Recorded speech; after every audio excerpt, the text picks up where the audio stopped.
Ini adalah kisah inspirasi daripada Dr. Syafiq. Pada tahun 2023, beliau telah mengalihkan duit simpanannya sebanyak RM76,000 untuk beli satu gold bar 250 gram.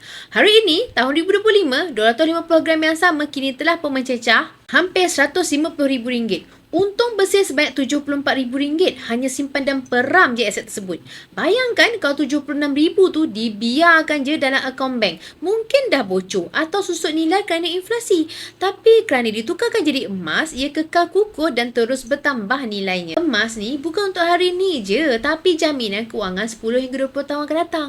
Mudah disimpan, mudah dibawa dan jadi pelindung kekayaan kita sebenar. Bagi yang ada duit lebihan RM150,000 dalam akaun dan fokus jangka panjang, pakar kewangan sarankan tukarlah kepada bentuk emas. Salah satunya macam 250 gram ni. Saya bantu dapatkan 250 gram. Boleh DM saya atau klik borang saya up. InsyaAllah saya akan tunjukkan caranya. Emas, pasport kekayaan kita semua.